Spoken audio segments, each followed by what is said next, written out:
Hello and welcome to the latest episode of the Seeing Red unofficial Arsenal podcast of your host, Tom Canton, Arsenal writer at the Mirror and football.london. I'm joined by the traitor that is our chief football writer at the minute, Mr. I can't even get through it. Mr. John Cross. How you doing, mate? You good? You well? Yeah, good, thanks. Good. Yeah, I'm reeling from, oh, God. I don't know how you can say this about me. For context listeners, of course, yesterday was the FIFA Best Awards event where managers, coaches, captains, and media provide their votes for a number of different topics, from the best goal of the year, which was won by Santiago Montiel, beating Declan Rice's free kick against Real Madrid. The best, of course, women's player, women's coach, best teams, and the best men's manager and men's player as well. And Mr. John Cross decided not to give Mikel Arteta a single point in his awarding for best coach. Do you want to explain yourself, Mr. Cross? Well, first and foremost, I'm genuinely honoured and flattered to actually be chosen to vote in this. Genuinely, so I'll probably get absolute brickbats now, basically, sort of kind of saying, why on earth have they chosen him to get our English vote? But basically, and you get to choose in certain categories, the player, the manager, and a couple of others really. But then basically those, and I must say, I do think Luis Enrique was the outstanding coach. For the record, so do I. I thought honestly, he built a team which blew me away. I thought it was the best team in Europe by far. And then Slot did great. And then, you're going to pull me up on Maresca, aren't you? Number 3. Yes. Because I did go for Maresca over Arteta, and I know that's going to be an unpopular choice. But I also think then that Maresca won a European trophy, got Chelsea back into the Champions League places, and won the Club World Cup. It's a FIFA Best Award. And so basically, I do think you kind of somewhat have to tip a little bit of a sort of tip of the hat there. But I also think that what Maresca has done, it does get underappreciated and undervalued. I'm always someone about trophies. If you can't win the title, win a trophy. Yeah. And then basically, I do feel as if like Maresca's done that. But also, his coaching and tactical masterclass in that Club World Cup final was one of the best pieces of managerial brilliance and coaching brilliance that I saw in this calendar year. Honestly, outstanding. So, that's my explanation and my excuse, and I'm sticking to it. You defended I'm yourself sure well. when Mikel Arteta, basically wins the Premier League and Champions League double, don't worry. Yeah, absolutely. I won't have anyone else to go for. Yeah, well, we'll see. That was kind of the reaction when I put out the tweets this morning about who had won what, and a lot of people said next season, Mikel Arteta and Declan Rice could be taking home plenty of these awards. Just to give you a little bit of a breakdown of how it went down, Arteta finished 4th in the total list of 7 coaches. Luis Enrique finishing 1st, taking just under half of the entire vote across all those that did vote. Hansi Flick was 2nd, who won La Liga, the Supercopa, and the Copa del Rey with Barcelona. Arne Slot, who obviously won the Premier League with Liverpool, finished 3rd. Arteta was 4th. The only manager on that list who didn't pick up a single piece of silverware from the 7 that were nominated. Enzo Maresca was the 5th highest vote. Roberto Martinez 6th, who won the Nations League with Portugal, and Javier Aguero, who won, I believe, the Gold Cup with Mexico. And so that's kind of how the rankings went down. And I think that, I was surprised to learn Lionel Messi put Mikel Arteta in his top 3 as well, which was quite interesting. And obviously there was some Barcelona linkage there. I think he put Luis Enrique 1st, Flick 2nd, and Arteta 3rd. All former Barcelona, or in some way associated with Barcelona players. But David Alaba, interestingly, put Arteta 1st, I think, in his rankings as well. There's a few sort of interesting ones. But the other one is Martin Ødegaard, who we're going to talk about a little bit of that in today's show, John, and we'll come on to that later. But Martin Ødegaard voted top for Luis Enrique. just snubbed his manager. I love his honesty. But he didn't put Arteta 2nd, I should say. No. And I would have done that I would have put Luis Enrique 1st. And by the way, he is voting as Norway national captain, isn't he? Yes, not Arsenal. So, yes, it's important to kind of almost stress that. And basically, I think that, Harry Kane obviously gets England's vote, doesn't he? As sort of as national manager. So to kind of give in that context, I think you kind of almost have to have a broader spectrum as a national captain. Yes. And basically, I think you do well, to argue that Luis Enrique, and basically maybe I don't know, it's never been sort of said to me, but basically, can you vote for your own? I'm not sure whether that probably should make that clear. But I think Luis Enrique, what he built and what he constructed as a Champions League winning team, PSG have been hunting for that trophy for years, and then to do it for the first time in such style and with such prowess and with such coaching and tactical brilliance, I think that team, which, by the way, has had some ups and downs this season and obviously didn't win the Club World Cup. But I think that then I just think he was outstanding. And the way that he did it and with the emotion that he did it, you know, celebrating, dedicating it to his, you know, late daughter. Yes. And the power that I think, and I loved his, you know, comedy of, you know, saying, "Oh, the Farmers League," you know, basically, we've beaten you again. I just thought it was every English club. Great guy. I think it was every English club, wasn't it, in the competition? Yeah, I mean, it was amazing, absolutely amazing what he did. And so I do think, you know, being fair and basically recognizing game, if you like, basically, I can see why Odegaard did it, really, and because I certainly did, and I certainly agreed with him. You mentioned Harry Kane. His votes were Luis Enrique 5, Hansi Flick 3, and Arne Slot 1 point. So that's kind of across the board. If you want to get the full breakdown, you can do so on the FIFA website and get all of that. But let's bring the conversation back around more specifically to Arsenal, because there's a couple of things we need to talk about. We're going to be discussing, of course, the fallout from the win over Wolves, of which I was at. We're going to talk a little bit about Manchester City's win over Palace, which of course you were at, and we're going to talk about the Everton game that's coming up and a couple of the individuals that are taking the headlines, it feels, at the moment. We'll start with that win over Wolves, which was a cold Saturday 8 p.m. kickoff, which is what I'm never ever a fan of, and in my view never ever should be a kickoff time on a Saturday 8 p.m. But it was much harder, John, than many expected it to be. We saw Wolves obviously get battered at home by Manchester United in the week. I feel as though that result had a big impact on how Wolves then approached the game against Arsenal. They completely sat back. They weren't anywhere near as open as they were against Man United. And of course, despite Arsenal taking the lead quite early on, they didn't capitalise on that early in the second half. And then, of course, were pegged back very late on. At that point, you're thinking, well, the title race has just taken the biggest swing of the season so far, only for a second own goal to be scored this time. Mosquera being forced in after Bukayo Saka effectively has dragged Arsenal to 3 points with 2 of his deliveries in the game. Wolves scoring 3 on the night and managing to lose 2-1. You couldn't write it. So give me your thoughts about how you felt the Arsenal have kind of approached the game, dealt with the game, and how you're feeling it will affect them moving forwards as well. Yeah, I think it will knock confidence a little bit. I didn't like what I saw from various angles. I thought there was a touch of arrogance about it, the performance. And what was the back four about? What was the back four about? And I'm starting his 4th in 10 games and getting injured. Yeah, it's just absolutely. Ben White there, and then basically also Ben White probably doesn't need that extra game, and that's when I talk about.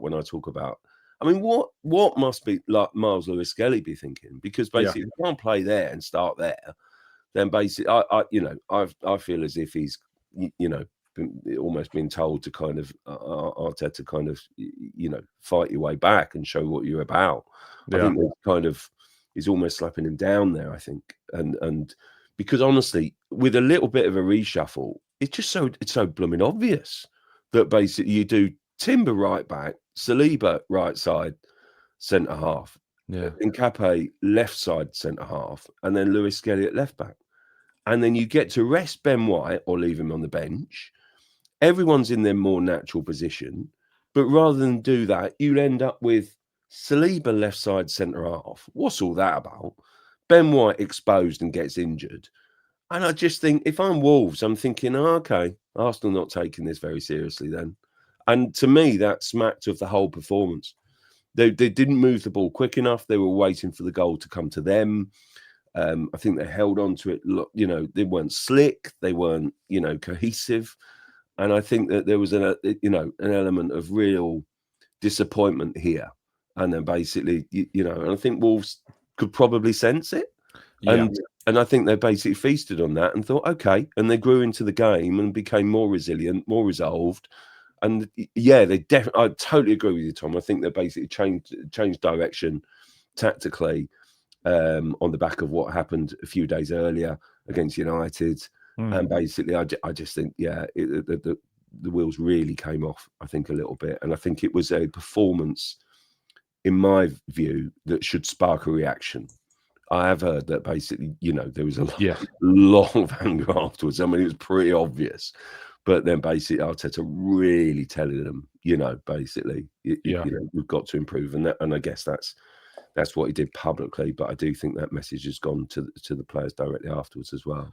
The word he used more than any other in the press conference was unacceptable, which when you've won the game is very poignant to come out. Declan Rice was pictured afterwards, during the celebrations of the second Arsenal goal, just not really celebrating. If anything, he was kind of lambasting the players in the celebration. And it's understanding that both he and Ødegaard had some choice words to say to the team in the dressing room afterwards as well, still while protecting, of course, the younger members of the group and kind of looking more to the senior members of the squad to step up. And to kind of just some self-reflection that wasn't good enough. If we want to win a title, if we want to go and win everything, and we perform like that against a team that, with respect, they are bottom of the table, picked up 2 points all season, you cannot do that. The misplaced passes, the lack of kind of progression in certain parts of the game, the lack of invention. There was some chances that Arsenal created that they should have done better with, but still, it's created now, I think, this, especially with how good City were, and it's probably a nice segue there to talk about how City were at Palace. I did feel, John, that there was an element of the classic City fortune in a way with that game, because Palace created, I think, more XG throughout the match. They had some really good chances, hit the post, had some big chances that they missed, and then just City go and blitz them. And that feels like so many games that City play in a season where a team will show that they've got potential, they could score, they don't take their chances, and they just get steamrolled at the end. But I watched your video after the match where you have reassessed City now as the current favourites for the title. Yeah. Well, thank you for watching first and foremost. And then I went into kind of a little bit of a ding dong on X with a great pal of mine, Alan Alga, who basically said, "No, you're wrong. They're not the favourites. The bookies' favourites are this." Well, me and Alan have been back and forth about the term favourites. They're my favourite. They're my favourites, Alan. Yeah, but exactly. He does actually raise a good point, though, and I do sort of see that in the bookies' favourites are still Arsenal, but I do think then my favourites at this point would have to be City on current form. I mean, listen, it always makes me laugh about the supercomputer. If the supercomputer was so super, then it wouldn't be allowed to change its prediction from 1 week to the next based on results, because it would know, and so basically, so I'd be happy to be kind of proved wrong, but I feel that there's an ominous feeling about City and the way that they are playing.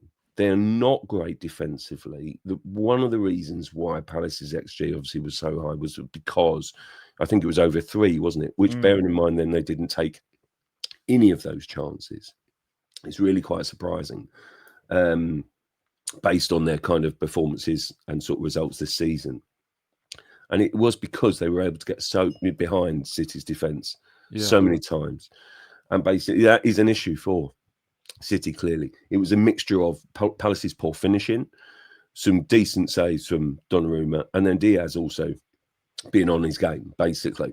But I do think that would be a worry for City, and it's clearly their Achilles heel. The difference, and why I like City at the moment as a team, is Haaland is the best player of all the 3 title challengers, in my view. Yes. And he, is so deadly and is so lethal, is so ruthless in his finishing that sets him apart. I also think that Phil Foden is back to the form season before last.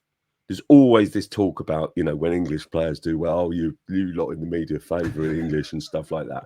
He was amazing the season before last. He was poor last season. I'm sure he'd be the first to admit that for various reasons.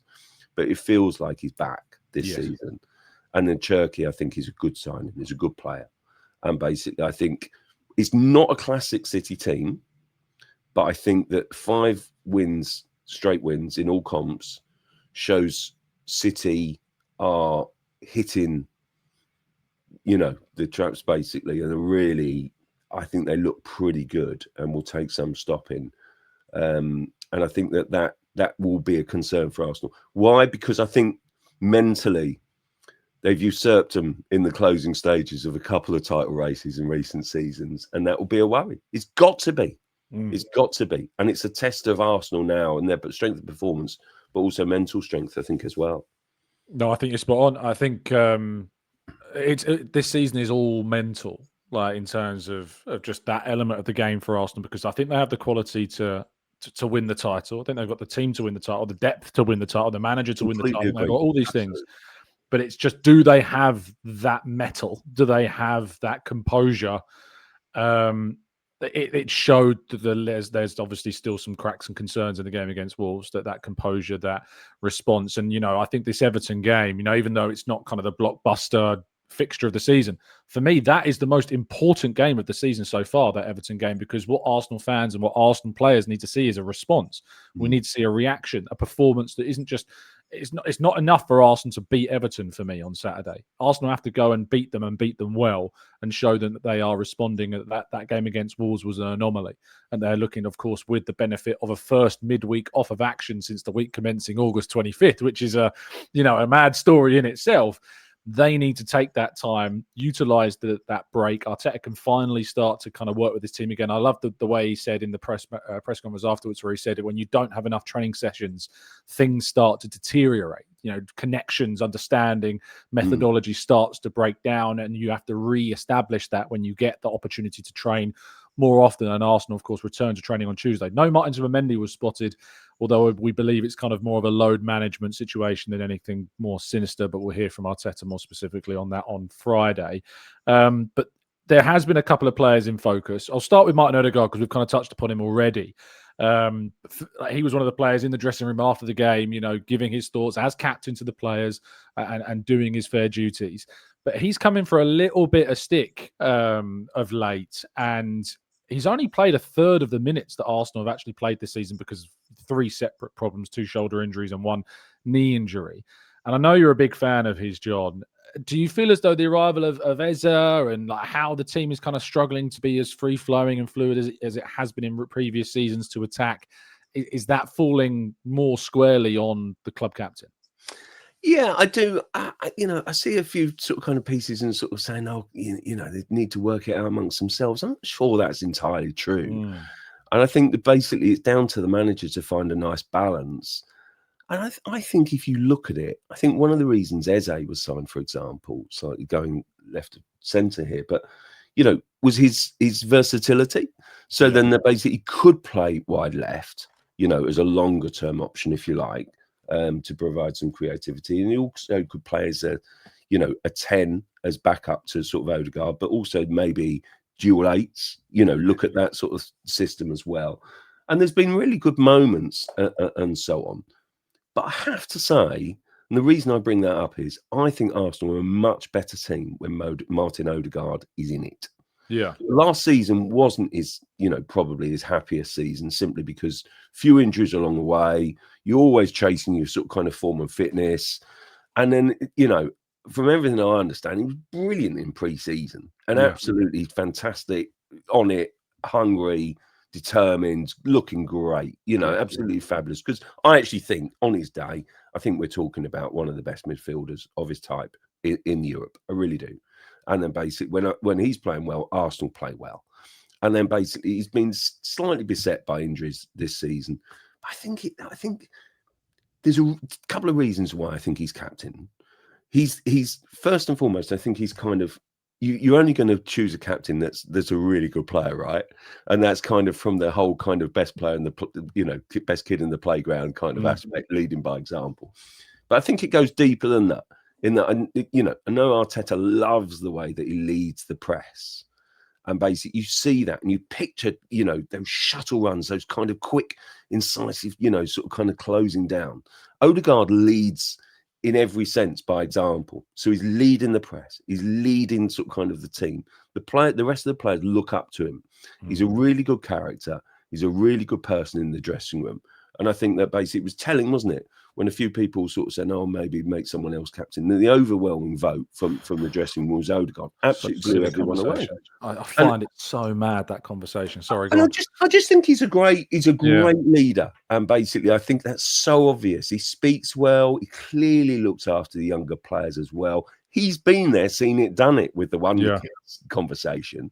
because, you know, when you're signed from Real Madrid as a sort of a teenager and basically as the world's greatest prospect, you know, you're probably going to learn some lessons. And I think he brings that to the party. And honestly, I do feel as if Odegaard is sometimes not appreciated enough as what he does, but I think he is by his teammates, and Arteta in particular doesn't just view him as a leader in the dressing room for what he says, but he views him as a leader on the pitch. And I don't think we should underestimate that too much. And by the way, if people are talking up in the dressing room and basically having their say, and let's be clear here, Arteta was too, I really like that.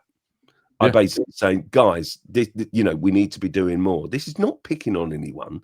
This is proper leadership. Yeah, and basically that's what leadership should be about. You know, what would people rather do? Sort of not say anything. I think it's a ridiculous conversation, and I think it's something to be admired, that basically to have various leaders and sort of kind of groups. I mean, you know, it's quite interesting, isn't it, that basically Saka wears the armband before you know a few anyone else. Arsenal. Yeah, and then basically, but with England, they kind of almost view Rice ahead of Saka. Yeah, well, that says to me that Saka is viewed up by Arteta as a bit more of a leader. And basically, you know, sometimes not everyone is obvious, but then basically the best leaders sometimes are just respected by the people that really matter, i.e. their teammates. And that goes for Saka, and that goes much more importantly for Odegaard. Yeah, I think that it is telling as to kind of the order. And I just, the armband debate for me, it's so, I don't want to use the word archaic, but it's, for me, like the armband is something that meant more before, and now the armband is more symbolic of just, not even symbolic, it's just the identification for the player that the referee speaks to, because the captain is surrounded by so many other leaders these days, and they have so many different types of roles. Before, it was like the stereotypical Tony Adams captain. You know, that's what we thought of when we thought of a captain.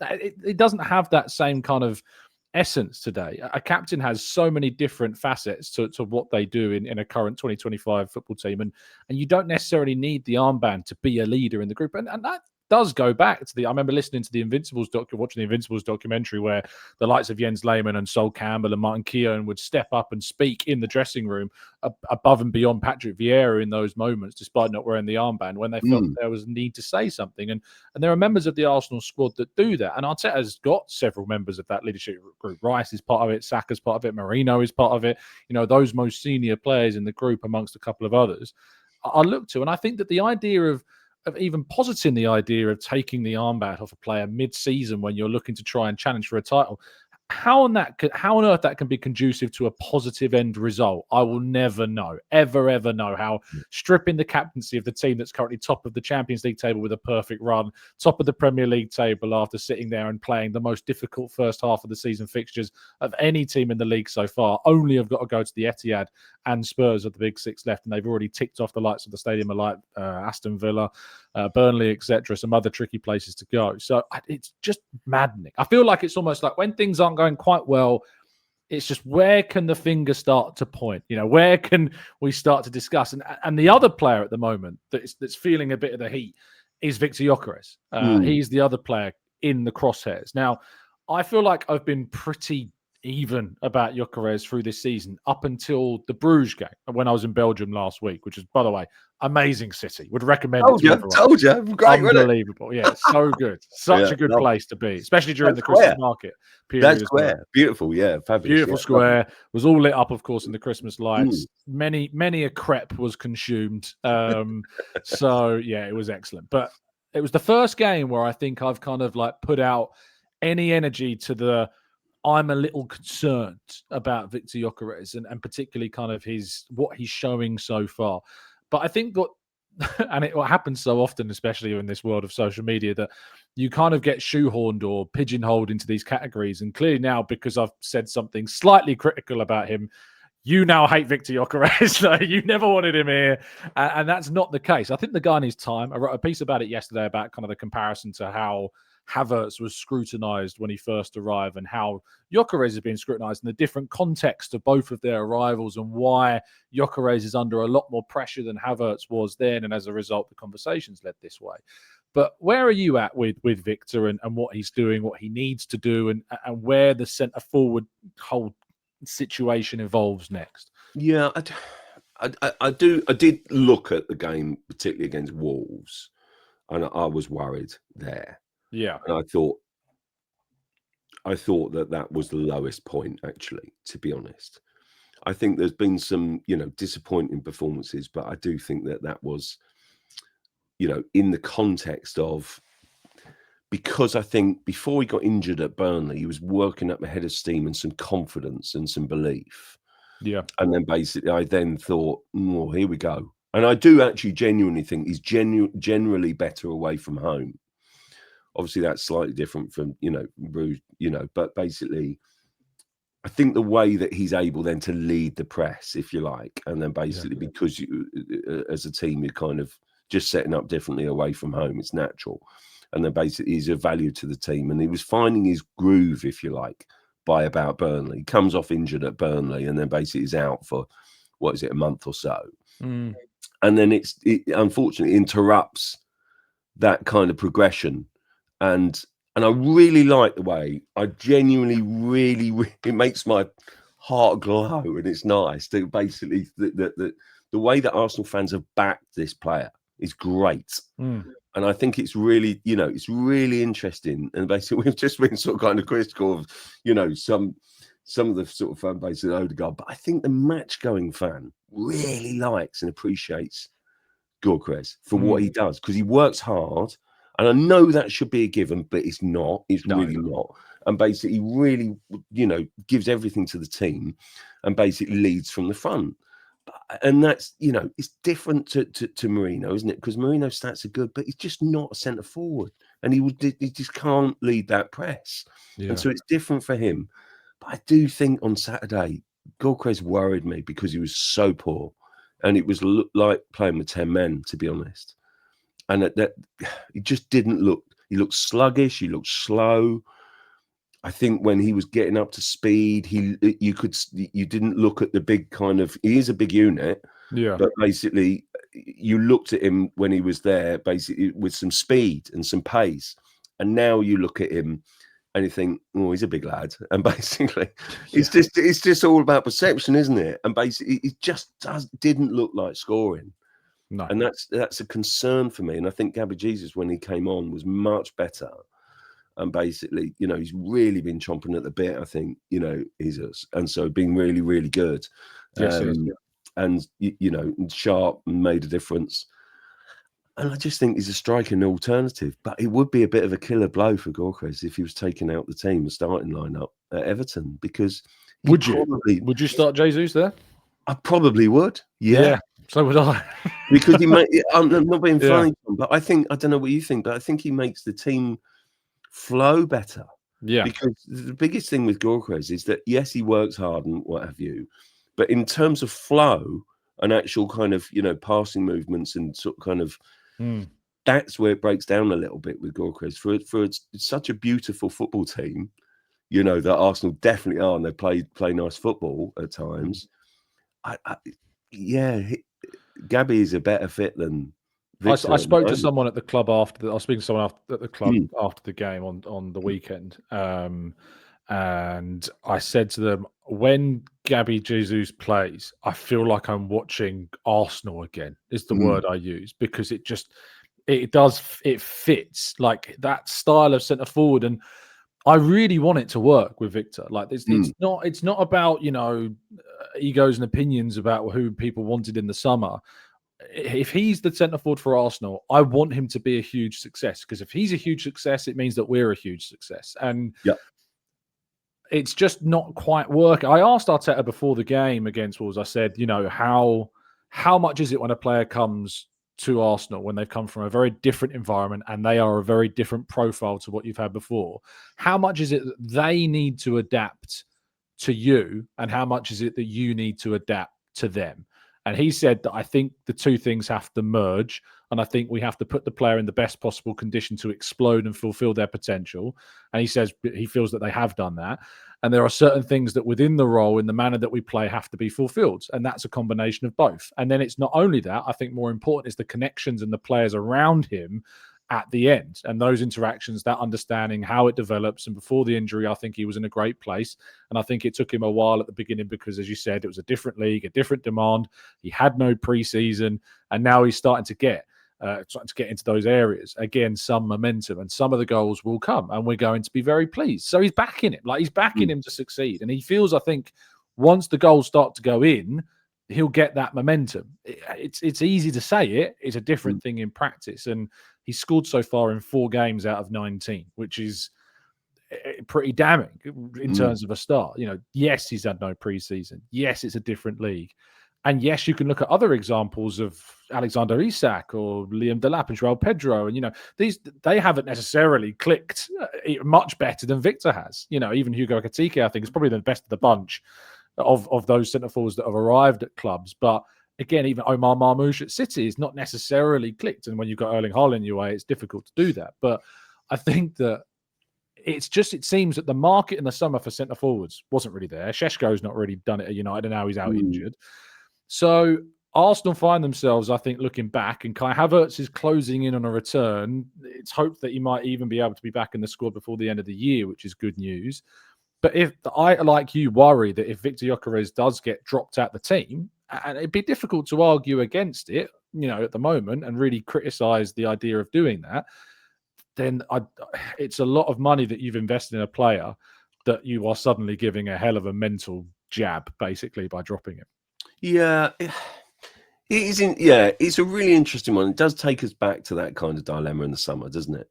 When basically, I think it's fair to say Andrea Berta basically was championing, Gyokeres, whereas I think the old guard, if you like, old kind of recruiting team, really fancies Šeško. Yeah, and I do think even when Šeško comes on the other night, basically he's sort of kind of United. He does look, even though he's incredibly tall and obviously, big striker again. He does look, just because of the way that his physicality makes him look more mobile. Yeah. And part of the issue, I think, for Gyokeres is the way that we perceive him. And then basically, because he looks like he's sort of, I don't know, carrying a ton of bricks on his back at times. Yeah. But basically, it just looks a bit sluggish and slow. And I think it is getting into that groove. He's probably not, as slow as I possibly think that he is. But basically, when he's scoring goals, he suddenly looks quick. That's the difference, isn't it? There's part of me that always felt Arteta loves Havertz. And basically, I think, if everyone was sort of kind of fit and available, then he'd still like to pick Havertz.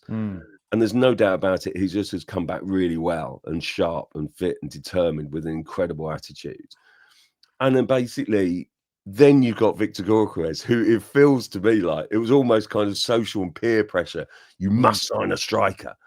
And, Berto obviously championed, Gyökeres. And I don't know, when he arrived, it was like Arsenal finally got their number 9.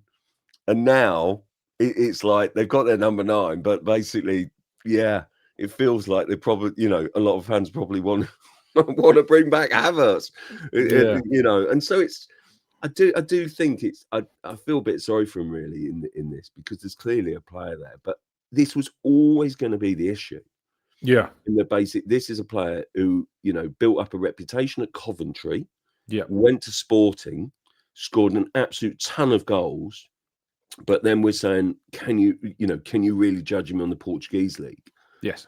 I think that Arsenal signed him for his performances and his goals in the Champions League, which he still did well.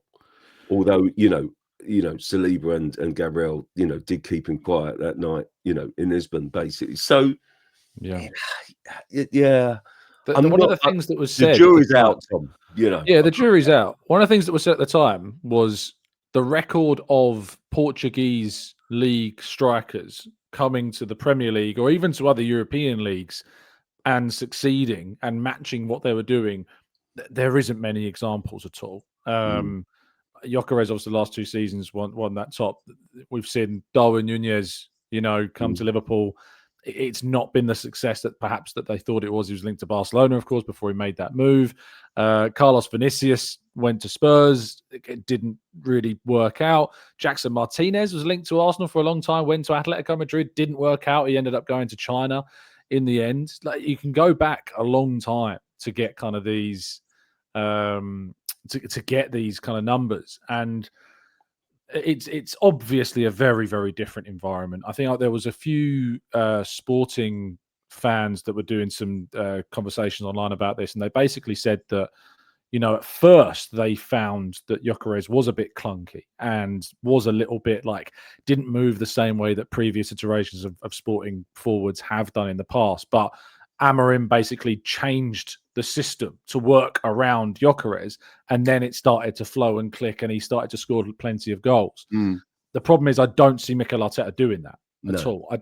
I don't see him seeing Viktor as the type of centre forward he will build his system around. His system is built around the likes of Saka and Rice and Ødegaard and these types of players, and probably Jesus and Havertz, if anything more than that. So it's going to be more so, I think, on Viktor to step up than it is going to be from the outside environment to step up to him, if that makes sense. But we'll see what happens at Everton.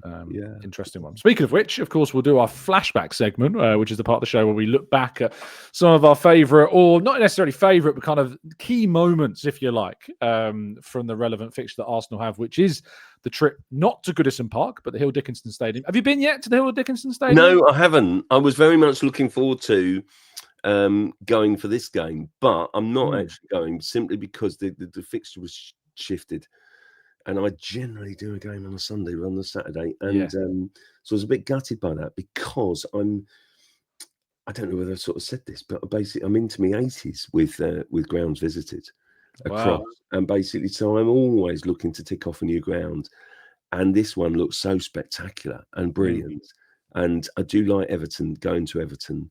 I'll miss Goodison, not least because the guy who would always turn up with Everton mints, who sat behind the press box, and basically, come rain or hell high water, basically there he would.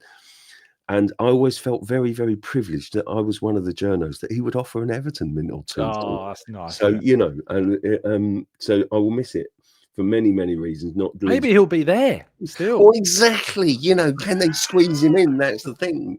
And so I want to sort of kind of see these things and basically feel them. And so I kind of very much look forward to going soon. But there'll be an opportunity, I'm sure. But it's a bit disappointing that they shifted it, because now I think I'm at Villa Man United instead. But on the Sunday. But it's Arsenal's record. You'll say, I mean, it's been patchy, isn't it? Yeah, we were talking about before came on air. 1 win in 7 trips to Everton. And then Arsenal's record in recent away games is a concern, isn't it? Because basically, dropping those points at Sunderland, which did feel like 2 points dropped. Chelsea, drawing against 10 men. And then that last gasp heartbreak against Villa was suddenly you're looking at, 2 points from 9. And you really don't, as title challengers, you can't do more than that. You can't do however many points, from 12. You just can't. So Arsenal need to win at Everton, and basically to kind of reassert their authority, I think. And basically make a bit of a statement, but also recognise that you've got to win away from home, being consistent. It's basically the turnover of last weekend, because obviously City had the difficult away game at Palace, won that. Arsenal had the quote-unquote easy home game against Wolves, whereas now Man City are at home to West Ham and can go top of the table as well, because they played before Arsenal. Yeah. And now Arsenal got the tricky away game. So how is that going to blend? Yeah, that's such a challenge, for Arsenal, and it's one they've got to respond to, really. I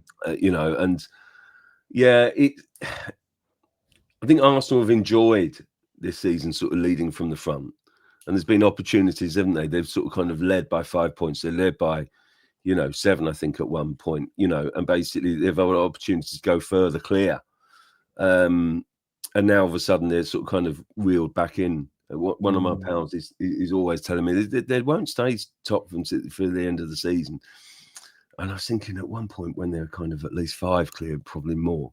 Basically, I'm not sure about that, but but they haven't quite pulled away, and I think that's a reflection also on the strength of the other teams, right? As much as Arsenal's little bit of a mini wobble, but my word, they've got to make a statement. I think it's a big thing to be top at Christmas, Yeah. And I think people look back on that, and so I think that we expect City to win, don't we? And then Arsenal have to respond if they want to be top at Christmas. Basically all I want for Christmas is Arsenal top of the tree. But a dog is for life, not just Christmas, and it counts in football as well. It doesn't mean a jot, basically, if you're not top at the end of the season. But even so, you want to be, don't you? You absolutely do. It's been such a difficult one, this game, and maybe it being in a different stadium will kind of remove the hoodoo of Goodison Park in a way, and Arsenal can play in a very different environment to what has come before. I don't know how it's been really. I'd have to speak to some of our Liverpool Echo writers really to get a better understanding, but like how that has changed and how it feels different. Because I remember it's similar for like West Ham and Upton Park. Like Upton Park was an intimidating place to go to, and Arsenal had a difficult record in the final few seasons that they had to go there. But when they've gone to the London Stadium, it's just nowhere near as intimidating as even though it's bigger, you don't have the same noise. You don't have the same intimidation factor. And I wonder if that's still been able to be carried over. And I guess we'll have to wait and see till Saturday. Obviously, I was initially going up on the Sunday. I'm now having to stay over in Liverpool because it's an evening game and I can't get the train all the way home afterwards. But evening, again, it's going to be the 4th 8 p.m. kickoff Arsenal have had in a row, including the Palace game on Tuesday night. So it'll be the 3rd of 4 games, 8 p.m. kickoff. So, and we should mention that basically it's because of that Palace game. It's because of Palace shifting it. Basically. So all I'd like to say is that basically come April, when the fixtures are mounting up and the injuries are mounting up, if Arsenal are just allowed to ring the Premier League and say, any chance we could rearrange this fixture because we've got a tough one coming up, that'll be fine. And until that happens, I think it is an absolute, honestly, it's a joke. I know Arsenal. I think you need to get off the fence and tell us how you really feel, John. To be honest, I still cannot believe it. It makes no sense whatsoever. I feel for Palace. Don't get me wrong, and Arsenal will benefit from this week off. But I'm sorry, the dates for the Carabao Cup quarter-final, were set in stone. Unfortunately, that was one of the things that was discussed when basically UEFA set out these things, and basically about the competitions, that yes, you probably have to forego one. That is life in football. I just think it's utterly bizarre. The draw is being made on Wednesday night, after another Carabao Cup quarter-final for the semi-finals, and Arsenal haven't played their game yet. I'm sorry, it's farcical, absolutely farcical. Yeah, absolutely is. It is. So Arsenal have basically got one. So they basically should be able to ring the Premier League later in the season when fixtures are getting too much, and basically Mikel can pick up the phone to Richard Masters and go, "Richard, got a bit of an issue, mate. Can we push it back?" Yeah. Honestly, that's what happened. What's happened? I empathise. It is madness. And Arsenal, of course, will play that game on Tuesday. We're recording this on the Wednesday. The League Cup draw for the semi-finals actually is taking place tonight. So Arsenal will know their potential opponents a week before they play their Carabao Cup fixture against Palace. So we'll see how that goes. And, of course, we'll discuss it next week on Monday's show, which will be before the Palace game. But we'll have all our reaction to this Everton game. So let's get your flashback then, John. What Everton trip for Arsenal has stuck in your mind for your flashback? Well, I do remember going actually years ago as a fan actually to Goodison and basically seeing I think it was a Littlewoods Cup semi-final. Would it have been 88? I think, and Arsenal played really well then. But then actually, so that was my little throwback. But the one that I really wanted to put into sharp focus was Mikel Arteta basically taking charge in December 2019 and had been appointed, if you remember, in kind of almost when was it, on the Thursday, I think, and basically unveiled on the Friday, and then Arsenal then played on the Saturday. And it was that bizarre scenario where you know, Arteta's basically up in the stands. I must say that's a pet hate of mine. I think it was a terrible 0-0 draw, wasn't it? Yeah, it was 0-0, yeah. Instantly forgettable game, lacking in any sort of direction and quality. But then basically, I do think that is a point in time. And I was going to write about this later in the week, and I've sort of kind of, you know, so there's a chance to sort of kind of plug that piece. But I think, and you know, there's times when you know, can be critical of Arteta, but that's partly because Arteta has raised the standards and expectations so high from what they were that you basically think they should be winning the Premier League title and the Champions League, and basically if they don't, you know, he's an idiot and they're failures and flops, and you know, it's all a disaster. But the reality is, Arsenal is such a mess when he's in charge. That it's six years ago. You know, and it's sort of kind of the timeline is, you know, is perfect really, because you're talking 6 years on, the job that he's done in those 6 years. Yes, I know we're talking about, you know, 3 second place finishes, but the club was in a mess on and off the pitch. Yeah. And I just think that he's been transformative, you know, and so it just kind of, I wanted to kind of put that as my flashback, simply because I think if you look back from where they've come to where they are now, yes, it's on him to take the final step and kind of, you know, win trophies, but what a job that he's done in those 6 years, and that deserves to be highlighted. Yes, I would like one more trophy than the sort of the FA Cup, which is kind of his sole, you know, sort of kind of piece of silverware so far. But I think that basically we should highlight that, and because, you know, that team looks very different from back then. He's sorted out some major sort of kind of dressing room politics and sort of fallouts. He's completely rejuvenated his squad, which, yeah, looks pretty hapless. And basically, and to now a machine which is challenging both domestically and in Europe. I think that really, you know, that's definitely my flashback, and the one that is worth highlighting. The Arsenal team that day was Bernd Leno in goal, a back four of Callum Chambers, David Luiz, Ainsley Maitland-Niles, and I think Saka played left back that day as well. So Maitland-Niles would have been right back, Chambers and Luiz centre halves, and Saka left back. A midfield of Lucas Torreira and Granit Xhaka with Smith Rowe, Martinelli, and it would have been Reece Nelson on the right-hand side and Aubameyang up top. I mean, that tells you just what on earth the team was then compared to what it is now. It's been a long journey, long journey. And Ancelotti was in the stand. Defense, isn't it? It's the defense that puts it into stark perspective. Yeah. I mean, blimey, you know, there had some sort of shockers along the way, really. Yes, I tell you what, I'd love to see Ainsley Maitland-Niles do well.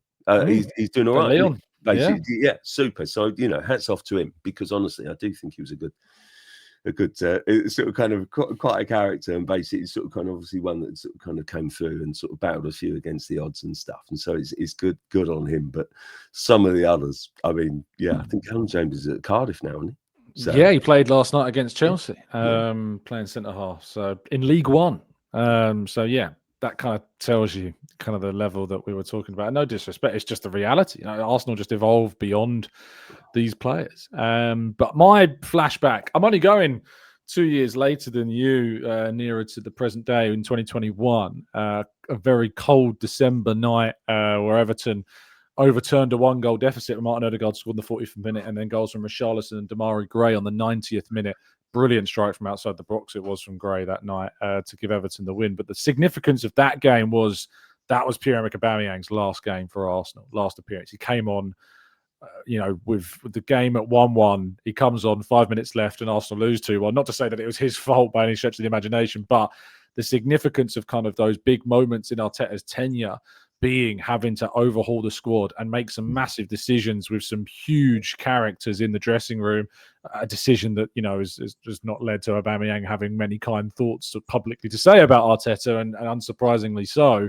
But at the same time, you know, that shows you kind of the journey that this squad has had to go on through the, you know, moving on the likes of Mesut Ozil, of course, as well, Pierre-Emerick Aubameyang, these key figures as well in those back four, changing a back four entirely, bringing in these different types of molded strikers like Jesus and then Havertz. And now he's got again, another centre forward kind of situation, as we were discussing earlier, to go full circle with Gyokeres. And how is he going to cope with him as his centre forward? Is he going to drop him for this game this Saturday, or is he going to keep faith with him? I thought he was really good at Burnley in that last game he had before he got injured, and maybe playing away from home is a type of environment that will suit Viktor Gyökeres. But will he start? We will wait and see and find out. So we finished with your prediction, John. Oh, sorry, John, do you want to jump in?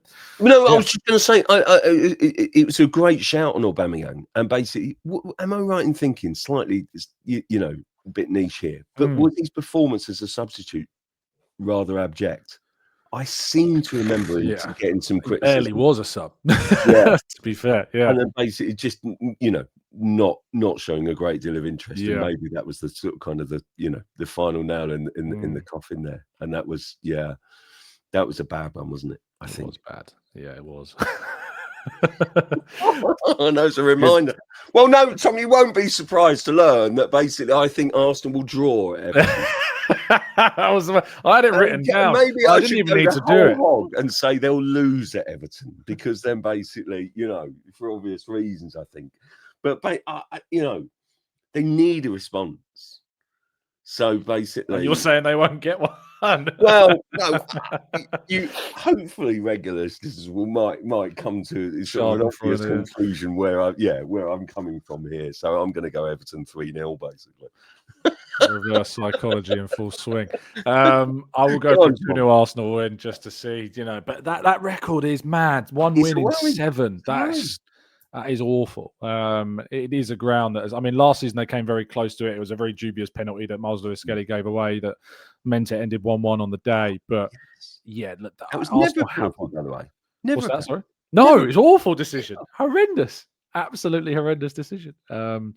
But that was the result last season. That's the last time the two teams have met. And David Moyes. You know what? The other takeaway on that was that basically I felt last season, the whole of the season was defined by injuries and another thing, which was basically gaining momentum.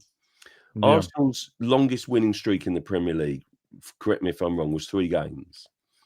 They had several goes at that, I think. And what set them apart and pushed them clear, in November and kind of into December, was that winning streak up until Sunderland. They have got to get back into that groove to win the title. I think it's going to be tighter than we thought. I think that basically City's fall away last season gave everyone else an opportunity, but they look as if they can sort of get back on it. The point for me on Saturday is that Arsenal need to get in their groove again, start winning again, and getting that momentum going. That sort of kind of that draw at Everton last season absolutely defined it. Basically, hard luck stories, not getting enough wins on the bounce, and basically injuries. And I think that Arteta, I've been quite critical. I think that basically need to manage the squad better. Hopefully, players will get back and basically use this squad and manage the squad better. And then also, much more importantly, get back to kind of winning momentum. I know it sounds really obvious. But that was the reason why Arsenal just didn't push Liverpool as hard as they could last season. And it's why they, winning 5, 6, 7 on a bounce is what wins your titles. And Arsenal need to be doing that. Yeah, no, it is. There's no doubt in my mind that if Arsenal don't win this weekend, I don't want to go on the record and say they won't win it, but I cannot help but think if Arsenal slip here and City take the lead, I just don't see them relinquishing it. Just, you know what I mean? And I know that Arsenal have got, not simpler, but an easier second half of the season than they have had a first half of the season. But they've got this game, they've got Brighton at home after the cup game, they've got Villa coming back to the Emirates. That's Villa just seem to be the banana skin for Arsenal, as do Everton. And I will say the next 6 games that Arsenal have got are all games that Arsenal failed to win last season as well. Every single one of the corresponding fixtures they've got are all games they didn't win last season. So I think I said the other day, if Arsenal can get 16 out of 18 points, then that would be a huge statement from these next 6 games. So let's keep our fingers crossed that your Schadenfreude is not the case and the reality. But John, thank you so much for your time, mate. Tell people where they can find you, and of course, what you've got coming up this week and what people should check out. Yeah, John Cross Mirror on X, and then basically also just I'm going to have a little look. I'm going to write a bit of an opinion piece today about Gyokeres, and basically, so look out for that later. But then also very much kind of leaning into the weekend. I'm going to sort of, as I touched on there, Arteta and the kind of the 6-year journey which began at Goodison, and basically has just taken Arsenal such a long way. But then the reality is that does it push them? Is there enough there to kind of get them over the line? It's all about the final step for Arteta and basically managing to do that this season. He's done a phenomenal job. So I'm going to have a look at that and basically maybe dip into a few anecdotes and a few behind the scenes stories about kind of just what differences he's made, how he's evolved as a manager, I think, as well, because I do think he has massively. Yeah. He's he's way better now than when he was 6 years ago. And I think he's got a better squad, but I also think he's better as a manager.